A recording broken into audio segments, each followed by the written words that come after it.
ada yang saya nggak tahu. Iya. Baik, bismillahirrahmanirrahim. Pertanyaan yang pertama untuk Ibu, gimana sih Bu kondisi pasca kejadian itu? Dari mungkin kronologis begintung itu. Kronologisnya sih saya nggak ngerti ya, tapi yang saya dengar dari warga sini katanya sebelum kejadian tuh ada, memang sudah retak ya, sudah retak tanggul katanya temboknya tuh. Kemudian saat jam 4 subuh kalau nggak salah ya, mulai kedengeran tuh bunyi gemuruh katanya. Terus akhirnya tanpa orang siap-siap, akhirnya kena kan jebol itu dengan berapa kubik air tuh menerjang pemukiman ya. Ya itu kan pagi dan kebetulan itu kalau nggak salah itu mahasiswa yang kos, biasanya kan kos banyak tuh. Oh ya, di sekitar sini. Di sekitar sini, di bawah juga tuh ya, di dekat pertanian. Nah itu sedang pulang kampung kalau nggak salah, itu hari Jumat kejadiannya ya. Hari Jumat. Nah Jumat tuh libur, kemudian mereka banyak yang pulang kampung hari Kamisnya.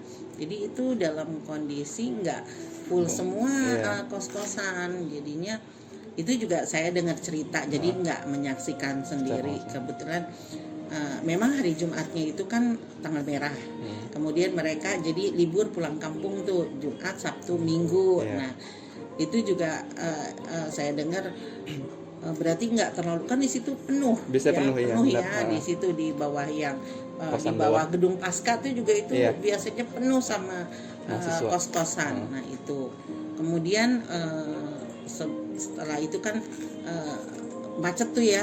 Nah saya juga karena rumah saya agak jauh kan, terus ada info di grup katanya gintung jebol gitu, gintung jebol.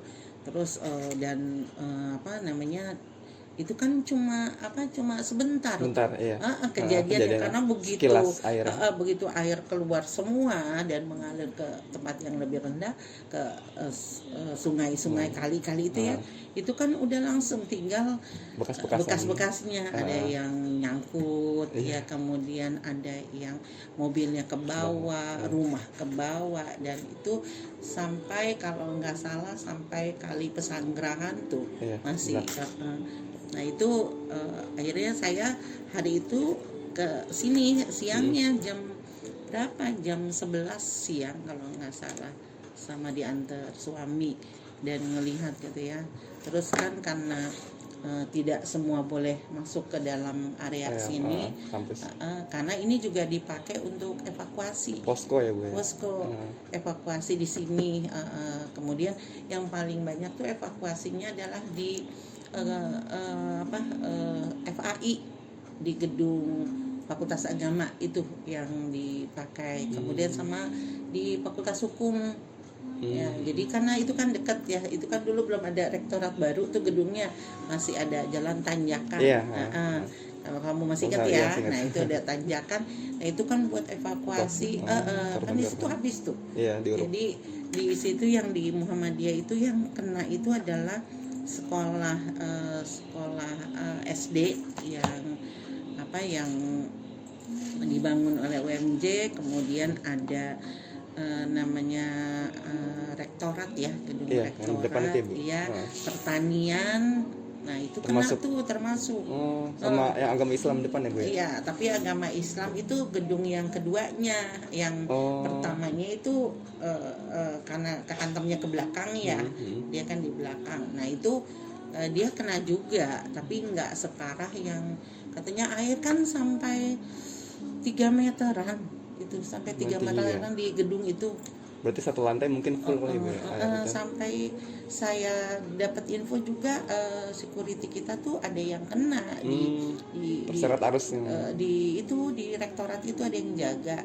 Kebetulan dia di lantai 1 lari ke lantai 2, kemudian yang temennya nggak sempet lari ke lantai 2, udah hanyut katanya. Yang ke lantai 2 sih cuma kena karena memang tergenang ya, itu tinggi banget kan, karena air berapa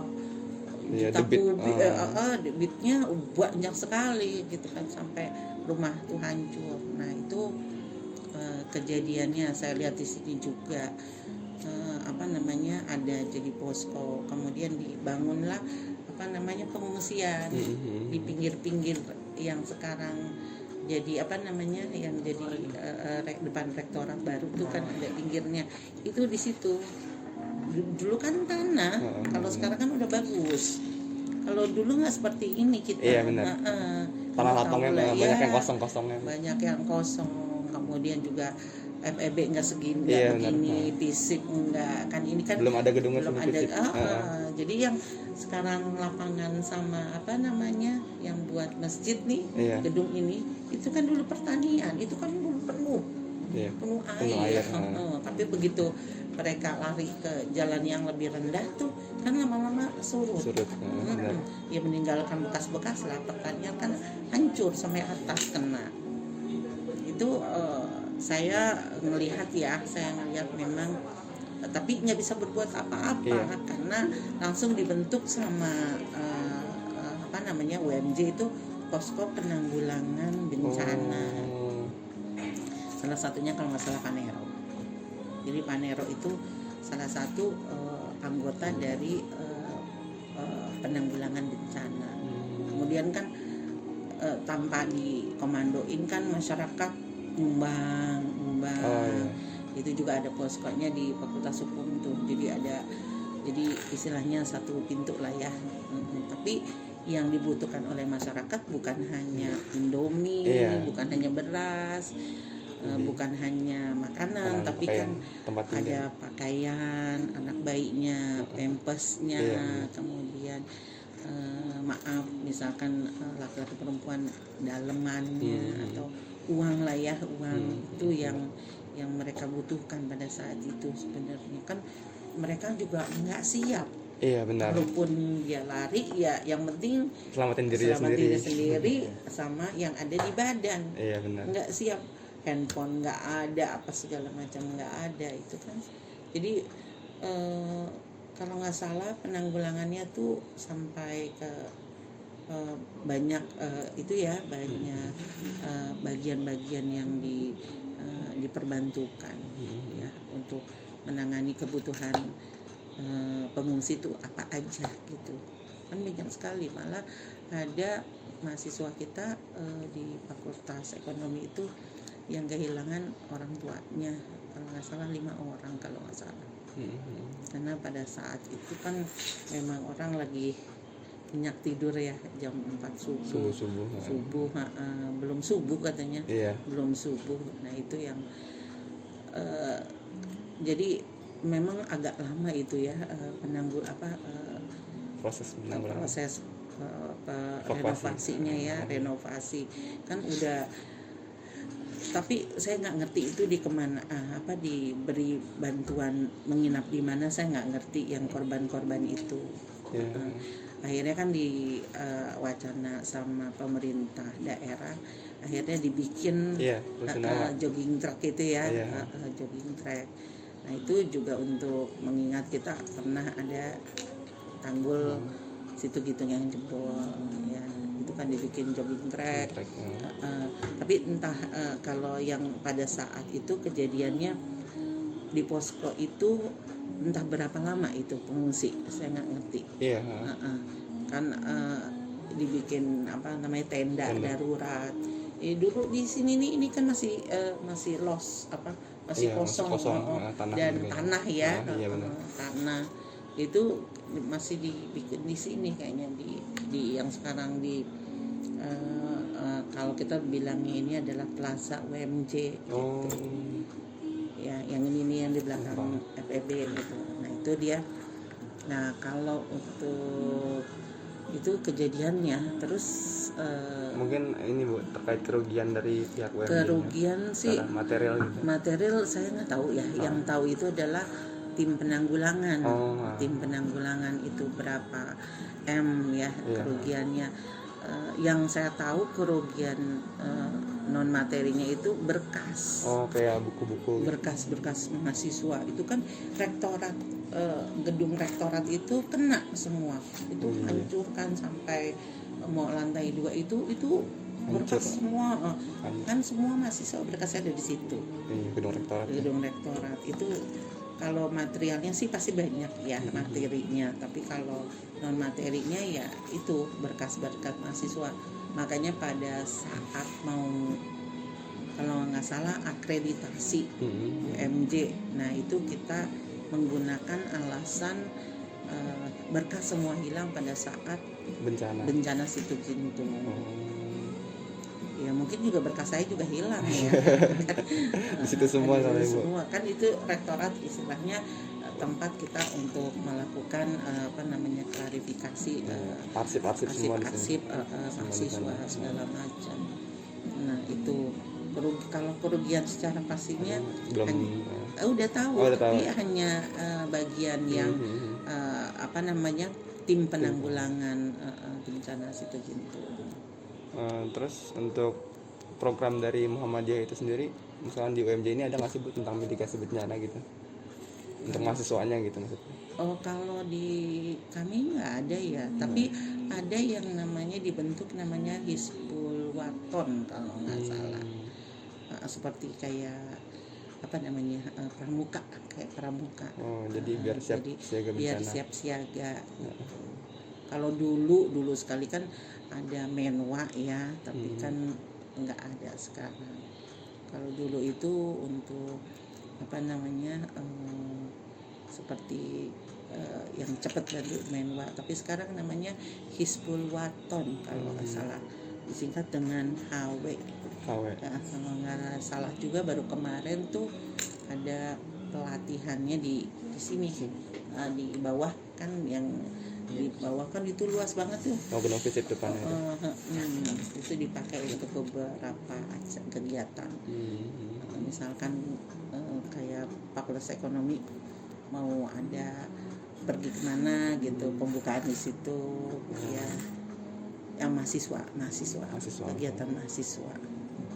Untuk Ibu sendiri tahu tentang MDMC nggak Bu? Maksudnya Muhammadiyah Disaster Management, itu tentang bencana sih Bu, dia lembaga bencana dari Muhammadiyah sendiri itu.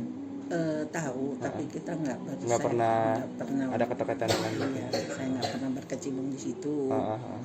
Dan nggak, ya itu biasanya diambil dari rektorat atau orang-orang UMJ itu sendiri. Kalau kita kan kebanyakan di sini adalah pengajar, di akademiknya gitu. Terus untuk renovasi bangunan itu pasca bencana itu dimulainya sejak kapan Bu? Renovasi bangunan itu waktu dimulai dari sekolah itu kan dihancurin tuh sekolah sekarang namanya yang di sini di dekat Poncol kan Lab School itu. Dulu Lab School di situ. Oh iya di bawah ya. Yang Gedung Warapin maksudnya. Enggak, sebelah yang sekarang yang jadi training center. Iya itu. Nah itu namanya dulu Lab School. Iya Lab School. Nah akhirnya kan pindah ke atas ya. Gitu. Itu akhirnya diratain. Kemudian gedung yang sebelahnya juga diratain. Kalau untuk untuk rektorat lama mah nggak diratakan. Karena dia kalau bangunan dulu kan kuat ya. Bangunan dulu kuat. Kemudian juga mungkin alat-alatnya bagus ya, bangunannya. Jadi hanya diperbaiki ya, kemudian diberikan bagus lah supaya casingnya bagus. Nah akhirnya dibangun di tempat sekolah itu Lab School, dibangun training center business center. Nah sebelahnya training center alumni kita tuh. Iya, kafe alumni. Iya, itu dibangun itu tuh. Terus akhirnya merambat, walaupun UMJ nggak punya uang ya, tapi berusaha bagaimana bisa merenovasi gedung-gedung ya, supaya kalau rektorat yang baru ini karena dulu kan ada nanjak ke atas tanjakan ke atas. Butuh poncol. Iya, mau poncol. Kalau dia nggak tahu nih. Iya. Kalau kamu sama deh pengetahuannya sama ibu, karena ibu kan dari lama. Iya, dari lama tuh di sini. situ. Iya. Jadi itu untuk renovasinya. Terus untuk dari ibu sendiri gitu, ada kendala nggak? Maksudnya dampak dari ibu sendiri gitu? Kesulitan untuk mengajar atau gimana? Pasca bencana itu? Kalau pasca bencana itu kita kalau nggak salah diliburin itu selama ada berapa bulan gitu ya. Oh, kampus diliburin? Iya, diliburkan karena oh iya kan posko iya, juga. karena di sini kan juga posko, kemudian ada beberapa jenazah gitu ya, kemudian kita steril dulu. Benar-benar. Kan itu nggak memakan waktu sedikit, makan waktu banyak lah dampaknya kepada jalan rayanya, akses jalan ya. aksesnya, kemudian kita kesini lewatin tenda pengungsi kan gitu. Jadi ada apa ya istilahnya, kita juga masih merasa ikut merasakan keprihatinan. Jadi diberikan satu saya lupa tuh berapa bulan gitu, kita diliburkan. Jadi kalau dampak untuk saya sendiri nggak ada sih, cuma ya kita saling tolong menolong aja kita. Kalau terus terang kita cari donasi, tapi kita nggak memberikan barang uang. Karena kita pikir kalau barang udah banyak sekali, barang itu banyak sekali ya, udah penuh ya, tapi kan kita nggak tahu apa yang mereka butuhkan. Makanya kita mendingan kita mengumpulkan uang donasi itu akhirnya diberikan kepada dari FEB ya, kepada tim, kemudian baru disalurkan. Ya mungkin misalkan satu orang dapatnya 200.000, 300.000 gitu kan. Mereka kan punya pegangan, anak mau jajan. Iya. Bukan hanya pakaian. Bukan hanya pakaian. Itu sih donasi apa? Kita cari itu sumbangan pakaian di sini udah banyak ya. Jadi memang menampung ya. Ya ada pakaian yang masih bagus, ada yang ya kita tinggal berikan ke sana, tapi kan selain itu mereka butuh uang, buku-buku baru, kemudian buku bacaan segala macam itu banyak. Kalau dampak dari kita memang maksudnya yang berpengaruh nggak ada, tapi ya kita turut prihatin lah, karena kebetulan gedung kita nggak kena. Iya, agak jauhan dari aliran. Karena ya dia di bawah kan. Iya. Yang ini juga yang pertanian kan cuma dia belokkan, jadi dia kena cipratannya, lumpur-lumpur aja. Ya kan dia lurus kan. Iya, lurus. Kemudian ada belokan gitu langsung ke sini, langsung ke sana nggak terlalu, tapi kan karena kena air, bekas pertanian rusak. Benar. Kalau alhamdulillah di sini nggak ada dampak. Mungkin kalau dari saya itu doang sih Bu pertanyaannya. Kurang lebihnya terima kasih banyak. Nanti kamu lengkapi, saya sama-sama lengkapi dengan informan yang lain.